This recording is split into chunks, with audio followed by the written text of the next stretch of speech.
Bora? Não, Suiane, não é intervalo. Aqui não para. Aqui não para. Só para com a aprovação amanhã. Viu? Sejam bem-vindos, os colegas aí de casa. Quem está aqui na presencial, por favor, vamos lá começar a brincadeira.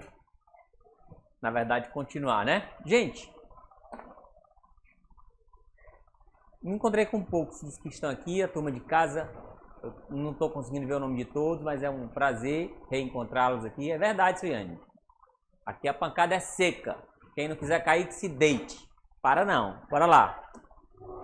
Então a gente vai conversar sobre direito penal, mas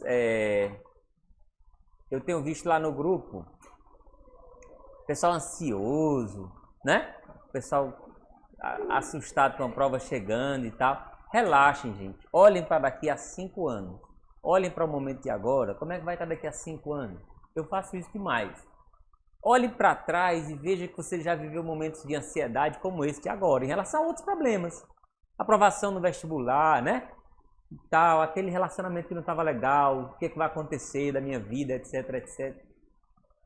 Então a gente já viveu momentos de tensão e hoje a gente olha para trás e olha para esses momentos de tensão que para nós foram extremamente assustadores e hoje a gente olha para trás e ri, que a gente superou. Como a gente vai superar isso também, esse momento? Eu sei que é um momento de tensão, mas projete isso daqui a 2, 3 anos, como é que a gente vai estar em relação a esse problema, que é o nosso problema de agora, né? Que é fazer o exame de ordem e evidentemente todo mundo quer ter sucesso e a gente vai conseguir. A gente vai conversar sobre direito penal, a gente já teve umas aulas aqui antes, hoje o formato é mais para a gente focar em alguns temas que a gente sonhou que podem nos visitar amanhã na prova, né?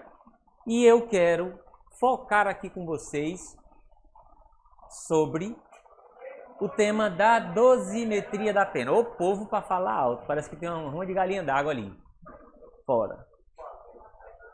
E aí, Barbie, tudo bem, cara? Joia? Bom, então, a gente vai falar aqui, nesses 20 minutos que me foram reservados, sobre a dosimetria da pena. Evidentemente que eu não quero, a gente não tem condição aqui de falar com cuidado, com a profundidade, talvez fosse adequado, né? Mas a gente vai fazer uma visão superficial da dosimetria da pena e a gente vai focar mais aqui em 2 assuntos que são viradas de jurisprudência ou orientações jurisprudenciais recentes do STJ e por isso a gente acha que pode nos visitar amanhã, né? Que estão ligadas aí, essas questões estão ligadas aos temas das circunstâncias atenuantes. Vamos lá. O artigo 68 do Código Penal, que está aí na parte de baixo da nossa tela agora, é que disciplina o processo de cálculo da pena. Como é que a gente calcula a pena no caso concreto, né? Sentença penal condenatória, o juiz lá naquelas 3 etapazinhas, aliás, esse 3 é um número muito presente aí nessa atividade, né?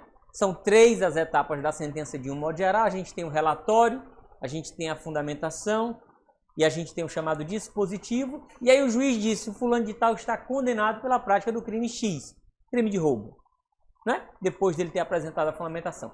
Próxima coisa que ele vai ter que fazer é calcular a pena desse sujeito, fazer o que a gente chama de dosimetria. E esse processo de dosimetria está regulado no artigo 68 do Código Penal. 3 fases. A gente chama de cálculo trifásico ou processo trifásico de cálculo da pena porque ele passa por 3 etapas. Na primeira fase desse cálculo, o juiz vai fixar a pena base. Na pena base, o que acontece?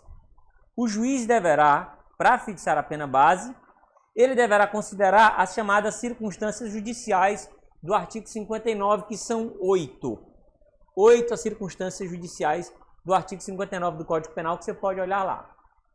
A pena base, atenção, a gente não pode confundir pena base com pena mínima. Pena base é qualquer coisa entre o mínimo e o máximo, certo? Por exemplo, o crime de roubo que a gente falou aqui. A pena mínima do roubo é 4 anos, a pena máxima do roubo é de 10 anos. A pena base pode ser qualquer coisa dentro desse intervalo. E quem vai decidir se a pena base é a mínima, ou é a máxima, ou é mais próximo da mínima, ou é mais próximo da máxima, quem vai resolver são as circunstâncias judiciais do artigo 59, que são 8. Quanto mais favoráveis elas forem ao réu, mais a pena vai ficar perto do mínimo. Quanto mais desfavoráveis elas forem ao réu, mais a pena vai se aproximar do máximo. Tudo bem? É essa a situação. De modo que se todas forem favoráveis ao réu, pena base é o mínimo. Se todas forem desfavoráveis ao réu, pena base é o máximo. Orientação jurisprudencial muito bem aceita no STJ. E no meio do caminho, como é que a gente faz? A gente pega esse intervalo, de 4 a 10 anos eu tenho 6 anos, e eu vou dividir em 8. Não são 8 circunstâncias judiciais? Não são 8 que a gente tem lá no artigo 59? Divido em 8. Aí eu parto do mínimo. Para cada uma que for desfavorável ao réu, eu ando um intervalo desse, de modo que, se só 4 forem desfavoráveis ao réu, por exemplo, eu vou ficar no meio do caminho, né? Não é 4, nem é 10, é 7. Mais ou menos essa é a ideia da fixação da pena base, tá certo? Circunstâncias judiciais do artigo 59, qualquer coisa entre mínimo e máximo. Definição, artigo 59 do Código Penal. Na segunda fase não pode ser, atenção, pena base não pode ser, obviamente, nunca menos do que o mínimo, nem mais do que o máximo, claro. Na segunda fase, o juiz vai considerar as chamadas circunstâncias atenuantes e agravantes. Essas circunstâncias atenuantes e agravantes, elas estão preponderantemente entre os artigos 61 e 67 do Código Penal. Mas essa nem é a principal característica, digamos assim, delas. Para a gente identificar uma circunstância atenuante ou uma circunstância agravante, gente, para a gente se tocar aqui o legislador prevê que determinada circunstância atenua a pena. Por exemplo, se você olhar aí o artigo 65, inciso 1 do Código Penal, a lei vai dizer, são circunstâncias que sempre atenuam a pena. Inciso 1, ser o agente menor de 21 na data do fato ou maior de 70 anos na data da sentença. A lei diz que essa circunstância, o cara cometeu um crime com 20 anos de idade, a lei diz, isso atenua a pena dele. Ok, quanto eu vou tirar? A lei não diz. A lei não diz. Certo? Cabe ao juiz fazê-lo. Atenção, orientação jurisprudencial muito bem consolidada. Daqui a pouco eu vou falar disso, vou partir para a terceira fase e a gente volta para falar disso aqui daqui a pouco. Então, atenuantes e agravantes na segunda fase. Elas estão basicamente entre os artigos 61 a 67. Característica principal dessas circunstâncias atenuantes e agravantes é, a lei prevê que atenua ou agrava, mas a lei não diz qual é o impacto. Atenua, mas não diz quanto o juiz tem que diminuir. A lei diz, por exemplo, que a reincidência agrava, mas a lei não diz quanto o juiz vai aumentar em função da reincidência. Tá certo assim? Beleza. Na segunda fase, atenção, isso aqui é importante também. O artigo 61 do Código Penal, que prevê as agravantes, diz lá, são circunstâncias que sempre agravam a pena quando não constituem ou qualificam o crime.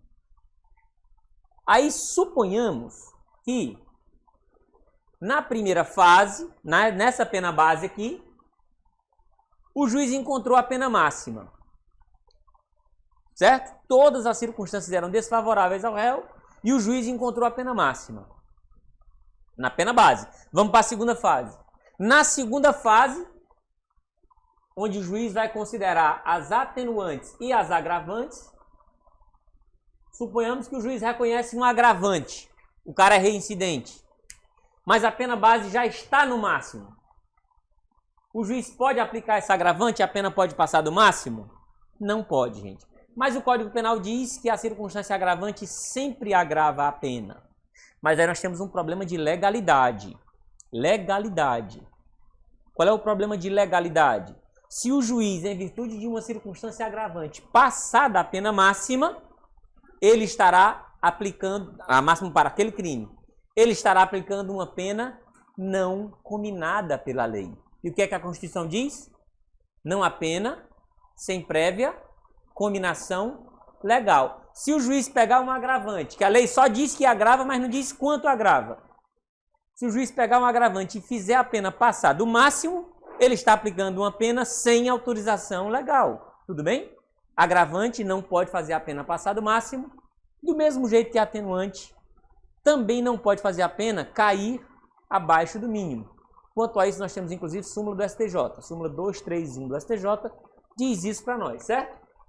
Aqui, súmula 231 do STJ.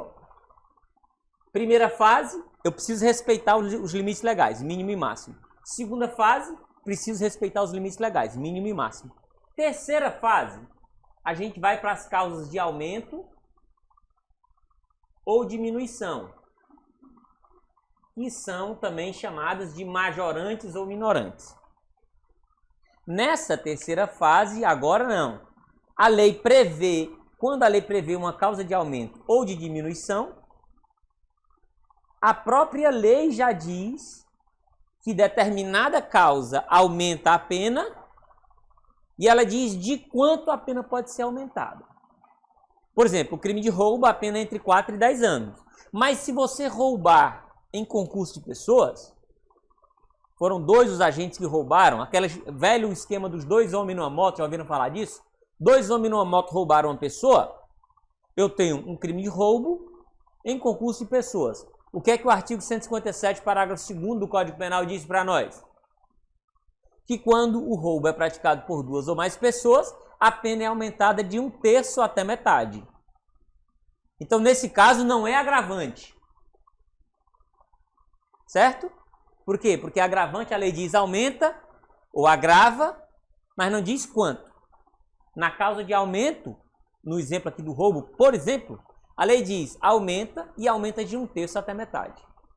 Aqui, gente, olha só, nessa terceira fase, como a lei me diz quanto pode aumentar ou quanto pode diminuir, atenção, a causa de aumento pode levar a pena além do máximo legal. Entenderam? Então, por exemplo, para um crime de roubo, que a pena lá, se você olhar no artigo 157 do Código Penal, a pena é entre 4 e 10. Mas se for praticado por 2 ou mais pessoas, eu posso chegar até a pena de 15 anos, porque eu não posso aumentar até a metade, não é isso?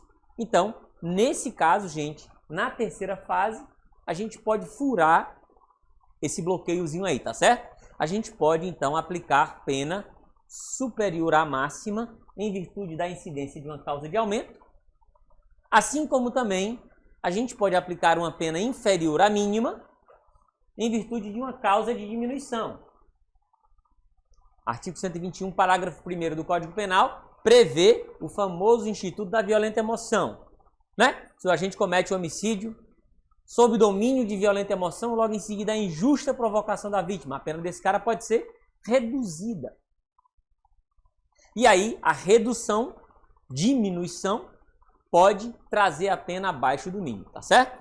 De um modo geral, o esquema da dosimetria é este. Primeira fase, pena base, que se orienta pelas circunstâncias judiciais, artigo 59 do Código Penal. Segunda fase, atenuantes e agravantes, artigo 61, atenuantes estão no artigo 65 e 66, as agravantes estão no artigo 61 e 62. E na terceira, até na segunda fase a gente ainda obedece o limite legal. E na terceira fase nós temos as majorantes e minorantes ou causas de aumento e diminuição. Tudo bem?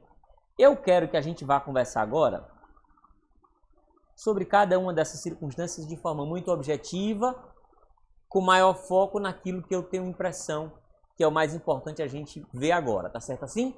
Artigo 65 diz para nós, fala para nós das circunstâncias atenuantes. São circunstâncias que sempre atenuam a pena. Eu quero destacar o sempre, que a gente precisa entender que sempre atenua, desde que não traga a pena abaixo do mínimo, né? Porque eu não posso fazer aqui nesta fase, não posso fazer a pena cair abaixo do mínimo, nem posso fazer a pena ir além do máximo, né? Está aí a súmula 231 do STJ transcrita para nós. Ser o agente menor de 21 anos na data do fato ou maior de 70 na data da sentença, Ok, é objetiva, idade do cara, prova, precisa de prova documental, claro, da idade dele, né? Atenua-se a pena. O desconhecimento da lei não isenta de responsabilidade, a gente sabe disso, mas pode constituir circunstância atenuante. No inciso 3, eu tenho um dado importante. Vamos lá. Ter o agente cometido o crime por motivo de relevante valor social ou moral, a gente precisa ver no caso concreto o que aconteceu. Não existe uma tabela do que seja valor relevante, valor social ou moral, só a circunstância concreta vai nos responder. Procurado por sua espontânea vontade e com eficiência logo após o crime, evitar-lhe ou minorar-lhe as consequências ou ter antes do julgamento reparado o dano. Cometido o crime sob coação resistível, porque se a coação é irresistível, lá no artigo 22, a gente tem um caso de inexigibilidade de conduta diversa, né? Quando o sujeito age sob coação irresistível, a gente exclui a culpabilidade e ele vai ser absolvido. Aqui eu estou falando de um cara que foi condenado, mas ele agiu sob coação, né? Uma coação que normalmente seria razoável exigir que ele tivesse resistido. Mas, enfim, ele não resistiu, ele é condenado, mas a pena dele deve ser atenuada. Ou em cumprimento de ordem, aqui eu digo, ou em cumprimento de ordem manifestamente ilegal. Porque se a ordem não é manifestamente ilegal, nós também temos uma situação de inexigibilidade de conduta diversa. Tá certo assim? De autoridade superior ou sob a influência de violenta emoção provocada por ato injusto da vítima. Atenção para a linha D. A confissão. Ter o agente confessado espontaneamente perante a autoridade a autoria do crime. Aqui é um tópico que eu queria chamar a nossa atenção. Em primeiro lugar, há uma orientação jurisprudencial recente do STJ, uma virada, na verdade, jurisprudencial recente do STJ, agora do final de 2021. Em que sentido, gente? Olha só. A confissão alberga uma série de detalhes. Por exemplo, aquele cara que confessou na delegacia, quando ele foi ouvido pelo delegado, mas em juízo ele se retratou. E aí, por conta daquela confissão na delegacia, está configurada a circunstância atenuante? A STJ disse que não, salvo se, e aí nós temos súmula do STJ nesse sentido, não é a novidade, já é uma coisa até antiga já, salvo se o juiz usar aquela confissão como fundamento da condenação. Estão entendendo o que eu estou falando? O juiz, na sentença, para fundamentar, para fechar o raciocínio dele, ele disse, olha, tanto é assim que o cara confessou lá na delegacia, está aqui, ó. Depois ele mudou a versão dele em juízo porque era mais conveniente para ele, etc, etc, etc. Mas se o juiz usar aquela primeira confissão dele na delegacia, embora tenha havido retratação depois, se o juiz usar a primeira confissão como fundamento para condenar, ele é obrigado a reconhecer que há a circunstância atenuante. Tudo bem? Certo? Se o juiz não usar essa confissão como fundamento para condenar, a atenuante não estará configurada. Tudo bem? O cara confessou primeiro na delegacia, no inquérito policial. Depois, em juízo, ele se retratou. Não tem a atenuante. Porém, se o juiz usar a confissão como fundamento, aí sim é por questão de lógica. Como é que numa hora o juiz reconhece que o cara confessou, a confissão dele é tão importante que serviu de fundamento para condenar e depois o juiz não dá atenuante? Não dá. Tudo bem? Tá certo assim? Beleza. Então, confissão com retratação não tem atenuante, salvo se a confissão for fundamento para a condenação. Joia. Aqui, gente, nós temos a novidade. Existe o que a nossa doutrina chama de confissão qualificada. O que a gente chama de confissão qualificada? A gente chama de confissão qualificada aquela confissão em que o sujeito confessa que praticou o delito, mas ele alega, embute na confissão dele uma matéria de defesa.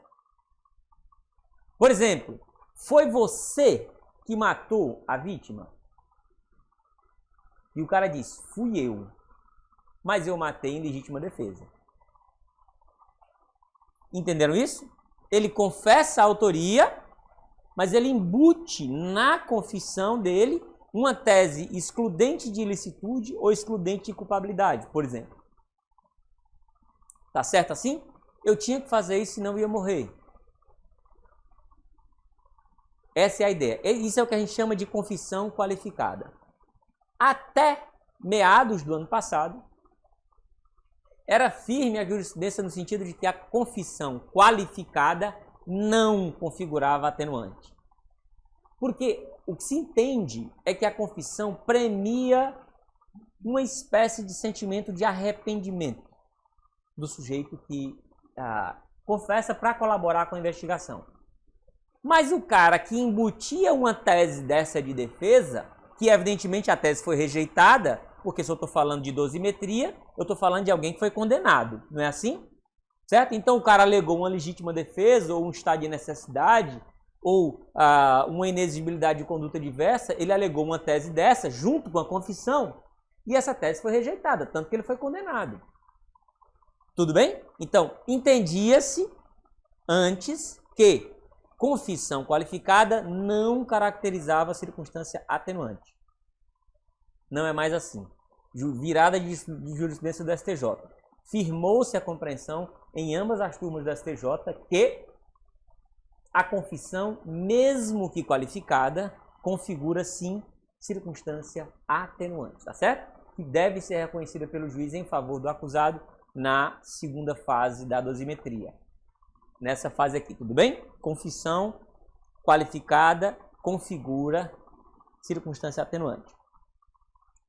Ter o agente cometido o crime, sim, aplica-se mesmo que a autoria seja certa. Por exemplo, eu estou aqui sendo filmado, sendo assistido agora por colegas que estão fora de Sobral, até fora do Ceará, eu sei. Se eu cometo um delito aqui, estando aqui, filmado, está todo mundo vendo, está gravado, aí eu cometo um crime. Haverá alguma dúvida com relação à autoria? Não, porque eu estou filmado. Aí eu, preso, chego lá na delegacia e digo, fui eu. Essa minha confissão é absolutamente irrelevante na contribuição das investigações, tudo bem? Mas mesmo assim, já é compreensão da jurisprudência. Mesmo que a autoria seja certa, a confissão é atenuante. Há decisão isolada do STF, mas me parece que a jurisprudência pode caminhar nesse sentido, que nessas situações tão evidentes como no exemplo que eu citei aqui, pode se afastar essa circunstância atenuante, mas não é o estado atual da jurisprudência. Atualmente o que a gente entende é, mesmo que a autoria seja certa, a confissão do sujeito configura circunstância atenuante. Tá certo assim? Tudo bem. Ter o agente cometido o crime sob a influência de multidão e tumulto, se não o provocou. E o artigo 66 do Código Penal prevê a possibilidade de o juiz reconhecer circunstâncias atenuantes, que a gente pode chamar de circunstâncias atenuantes atípicas. O que é que eu chamo de circunstâncias atenuantes atípicas? No artigo 65, que a gente acabou de ver, o legislador previu algumas atenuantes que eu vou chamar aqui de típicas, porque a lei disse o que é. A lei falou da confissão. A lei falou expressamente da idade do cara, menos de 21 anos na data do fato, ou mais de 70 anos na data da sentença. Então isso é típico. Lembram do conceito de tipo penal, né? Então, isso é típico. Agora, o juiz pode reconhecer alguma circunstância, a pena poderá ser ainda atenuada em razão de circunstância relevante, anterior ou posterior ao crime, embora não prevista expressamente em lei. Se o juiz entender que determinada circunstância, eu costumo citar um exemplo de uma situação que eu julguei em Santa Quitéria, de um rapaz que foi condenado pela prática de um roubo, mas depois da prática desse roubo, esse sujeito, numa determinada circunstância da vida, ele levou um tiro nas costas e ficou paraplégico. Eu reconheci a condição de paraplegia dele como uma circunstância relevante, posterior ao delito, mas que a condição em que ele se encontrava tornava desnecessário uma parte da pena. E aí eu atenuei em virtude da paraplegia dele. Por exemplo, é uma circunstância que, no meu entender, naquele caso, era relevante, embora fosse posterior ao delito, que autorizava que a pena fosse atenuada. Tá certo assim? Tudo bem? Então, é possível que o juiz reconheça circunstâncias atenuantes que não estão previstas na lei. É possível, tá certo? Isso não vai acontecer com as agravantes, de que a gente vai falar agora. As agravantes estão lá no artigo 61, gente. Basicamente no artigo 61. E 62, na verdade. Vamos lá. Para as agravantes. A lei diz assim, são circunstâncias que sempre agravam a pena quando não constituem ou qualificam crime. Ou seja, essas circunstâncias que a gente vai ver aqui, por exemplo, olha só, inciso 2. Inciso 2. Ter o agente cometido o crime. Ter o agente cometido o crime contra descendente. O sujeito comete um crime contra descendente, a pena deve ser agravada. Tudo bem? Está dito aqui. Agora, isso não vai valer, essa agravante não vai valer para o crime de infanticídio. Por que essa agravante não vale para o crime de infanticídio? Porque a condição de descendente da vítima, a vítima ser descendente do autor do crime, no infanticídio é da essência do crime, não é assim? Não é? Infanticídio não é matar uma criança, infanticídio é a mãe matar o filho, não é isso? Logo após o parto, sob a influência do estado puerperal. Não é assim? Então, já faz parte da própria definição do crime de infanticídio o fato de ele ser cometido contra descendente. Se eu aplicar essa agravante aqui, eu teria o quê? Bis in idem. Não posso, tudo bem? Então, outra coisa. Ter o agente cometido o crime por motivo fútil. Inciso 2, a linha A. Cometer um crime por motivo fútil é, de um modo geral, uma circunstância agravante. Mas vocês lembram que para o crime de homicídio, artigo 121, parágrafo 2º, inciso 2, também conhecido como 2. Para o crime de homicídio, o motivo fútil não é agravante. Para o crime de homicídio, o motivo fútil é pior. Ele é uma qualificadora, né? Que é quando o legislador pega um tipo básico, matar alguém, pena de 6 a 30 anos de reclusão. Mas aí vem o parágrafo 2º e diz, matar alguém por motivo fútil não é 6 a 20. Matar alguém por motivo fútil é de 12 a 30. É isso que uma qualificadora é isso, viu, gente? Só para ficar claro a diferença entre agravante, causa de aumento e qualificadora. Qualificadora, o legislador pega um tipo básico, agrega uma outra circunstância, matar alguém, pena 6 a 20. Mas se esse alguém for um policial militar que for morto em razão da condição de policial militar, a pena não é de 6 a 20. A pena é de 12 a 30. Homicídio qualificado, por exemplo, tá certo? Voltando para o motivo fútil. O motivo fútil, de um modo geral, é agravante. Para o homicídio, não. Para o homicídio, ele será qualificadora. Sim, contra a mulher, veja só, contra a mulher, nós também temos um agravante. Ter o agente cometido o crime, a linha F. Não, desculpa, a linha F, tá aqui, ó. Com abuso de autoridade ou prevalecendo de relações domésticas, de coabitação, hospitalidade ou com violência contra a mulher na forma da lei específica. Então, o sujeito que comete um crime contra a mulher na forma da lei 11.340, que é a Lei Maria da Penha, a pena dele deve ser agravada. Mas se esse crime for o homicídio, não vai ser um agravante. É pior para ele. Porque lá nós temos hoje o feminicídio, que é uma forma qualificada de homicídio. Tá certo assim? Tudo bem, gente? Então, é o que está dito no 61. São circunstâncias que sempre agravam a pena, sempre agravam, desde que eles já não façam parte da própria definição do delito, lembrem do exemplo do infanticídio, ou desde que eles não sejam qualificadoras para aquele crime, tá certo? Não pode ser qualificadora, nem pode fazer parte da própria definição do delito. Vamos lá, bem rapidinho aqui. Reincidência. Essa semana rolou uma pergunta legal no grupo sobre a questão da reincidência quando a primeira condenação do cara for pela prática de uma contravenção penal. Se a primeira condenação for contravenção penal, atenção, se a primeira condenação for contravenção penal no Brasil, só haverá reincidência se a segunda condenação também for contravenção. Tá certo assim? Beleza? Agora, se for crime, a primeira condenação for um crime no Brasil, a segunda pode ser contravenção ou crime. Haverá reincidência. E aí lembrem que tem a questão de a primeira condenação tem que ter transitado em julgado, tem aqueles 5 anos, né? Entre a extinção da pena e a nova infração, e aí vai.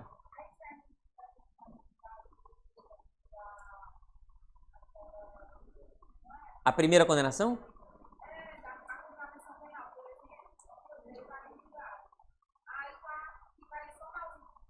Não. Maus antecedentes eu também preciso do trânsito em julgado. Só que eu preciso, por exemplo, o sujeito que tem 2 condenações anteriores, veja só, atenção. O sujeito tem 2 condenações anteriores e comete um 3º delito. Nós estamos julgando o 3º delito. Eu posso usar uma condenação anterior para caracterizar os maus antecedentes e outra para caracterizar a reincidência. Porque se eu usar a mesma condenação anterior para caracterizar maus antecedentes e reincidência, nós teremos o quê? Bis in idem. A mesma condenação usada 2 vezes contra o cara, tá certo? Não vale, tudo bem, gente? Beleza, reincidência. Mas o que eu quero dizer aqui para vocês, já fui chamado a atenção aqui, ter o agente cometido crime por motivo fútil ou torpe, bobagem, já sabemos o que é. Facilitar, assegurar a execução, ocultação, impunidade ou vantagem de outro crime. É o cara que corrompe o policial para não ser preso, oferece dinheiro ao policial para poder, enfim, ontem tivemos uma audiência disso. A traição de emboscada mediante simulação, outro recurso que dificultou isso aqui é chamada interpretação analógica, né? O legislador cita exemplos e depois ele permite a abertura e tal. Mas o que eu quero que a gente tenha atenção é o seguinte. A letra J, artigo 61, inciso 2, letra J, a linha J. Em ocasião de incêndio, naufrágio, inundação ou qualquer calamidade pública ou desgraça particular do ofendido. Calamidade pública. Nós estamos no meio de uma, não estamos, gente? Estamos no meio de uma pandemia. Quer dizer que todo crime que ocorrer agora terá que incidir essa agravante? Isso foi discutido. E o STJ resolveu a parada agora, recentemente. A gente tem que estar atento a isso. O STJ decidiu o seguinte, jurisprudência em teses. Edição número 180, tema número 5, tese número 5, que está no jurisprudência em tese do STJ. Disse o seguinte, essa agravante só vai incidir quando ficar comprovado que o sujeito se valeu daquela circunstância de calamidade para praticar o delito. Por exemplo, nós estamos todos agora estarrecidos no Brasil com o que está acontecendo em Petrópolis, né? Aquela enxurrada lá e tal. É só para ilustrar. O exemplo da pandemia é muito claro também. Mas lá em Petrópolis, pessoal, aí começam as campanhas de arrecadação de donativos, né? Já tinha gaiato aí, eu já soube de gaiatos, criando perfis na internet para arrecadar donativos, a pretexto de levar isso para as pessoas atingidas lá em Petrópolis, mas na verdade ele estava desviando para ele mesmo. Então, numa situação como essa, se a gente tem essa prova, nós teremos sim que o sujeito se valeu do contexto para praticar o crime de apropriação indébita, ou estelionato, ou furto, o que quer que seja. Aí, nesse caso, a agravante se aplica, tudo bem? Agora, o sujeito que matou um outro ali no meio da rua, o que é que isso tem a ver com o contexto de pandemia? Tem alguma coisa a ver? Aparentemente não, então numa situação como essa, nós não teríamos a incidência dessa agravante, tudo bem? Tá certo assim?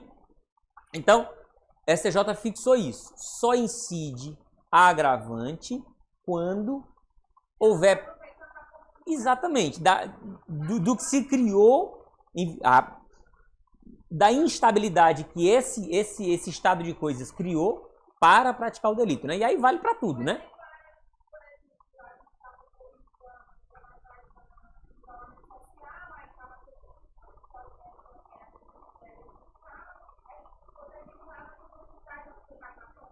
Sim. A empresa estava fechada, e aí, em virtude como ele sabia que a empresa estava fechada, sim, eu estou entendendo. Assim, não é, eu estou dizendo que não é o só fato de o crime ter acontecido durante uma pandemia que nós vamos ter a incidência dessa agravante, tá certo assim? Último toque aqui para nós, antes que o pessoal me arraste aqui para fora. Último toque, atenção. Também tem decisão recente do STJ nesse sentido, galera. Olha só, a lei não diz quanto a atenuante e agravante impactam na pena, tudo bem? Mas existe um consenso na nossa jurisprudência, na nossa doutrina, na nossa jurisprudência, que dizem o seguinte, atenuante e agravante não podem aumentar, no caso das agravantes, ou diminuir, no caso das atenuantes, mais do que 1/6. No máximo 1/6. Por quê? Porque entendeu-se que quando o legislador quis autorizar aumentos ou diminuições superiores a 1/6, ele tratou como causa de aumento ou diminuição. Tá certo? Então, a atenuante e agravante entende-se como razoável o critério de 1/6. Tá certo assim? Atenuante diminui 1/6, agravante aumenta 1/6. Para fazer menos do que isso, quando o juiz reconhece um atenuante, para ele reduzir menos do que 1/6, ele tem que motivar de forma concreta. Tá certo assim? Beleza? Último toque, agora é o último de verdade, David.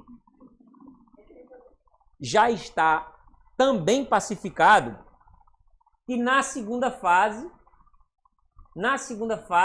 aí o juiz reconhece atenuantes e agravantes. Como é que faz? A pena vai aumentar ou vai diminuir? Exatamente, o juiz reconhece ao mesmo tempo que o cara confessou, mas o cara é reincidente. Como é que faz? O artigo 67 diz para nós. Estabelece-se um cabo de guerra, né? Um puxa para baixo, o outro puxa para cima. Existem algumas que são mais fortes do que as outras. Quais são as que são mais fortes? 67 diz para nós. São mais fortes, artigo 67 do Código Penal, pega aí. Artigo 67 do Código Penal. Tá aí, ó. Aqui, ó. Tá aí, ó. 67 do Código Penal diz para nós que existem algumas circunstâncias que o legislador chamou de preponderantes. Elas vão ganhar o cabo de guerra. Quais são as preponderantes? Aquelas que resultam dos motivos do crime. Lembra de motivo fútil?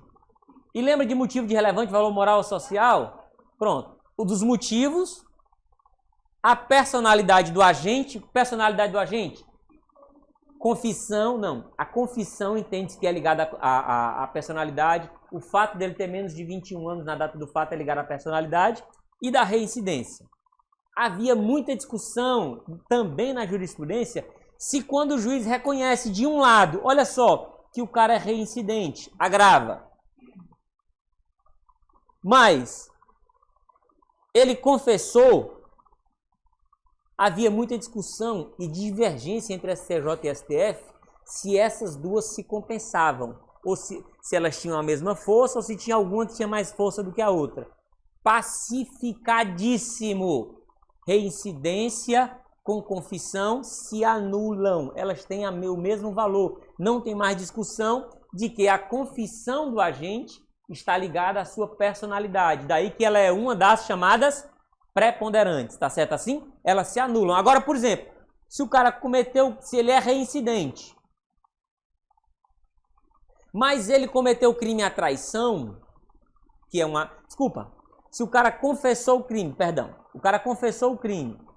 mas ele cometeu o crime à traição, a confissão é atenuante, preponderante. A traição é agravante, mas nem diz respeito aos motivos do crime, nem diz respeito à personalidade e nem diz respeito à reincidência. Então, nesse caso, a atenuante que o juiz reconheceu é mais forte do que a agravante. Daí que a pena vai cair um pouco para baixo. Por que ela cai só um pouco? Por que ela não cai tudo que cairia se tivesse só a confissão? Porque eu tenho outra força puxando um pouquinho para cima também. Vocês estão entendendo o que eu quero dizer? As forças se anulam, nesse caso, parcialmente. Tá entendendo? Tudo bem, gente? Agora é só o show amanhã que eu espero de vocês. Muito obrigado. Se acalmem, relaxem, que as coisas vão dar certo, tá bom? Abraço. Tudo de bom.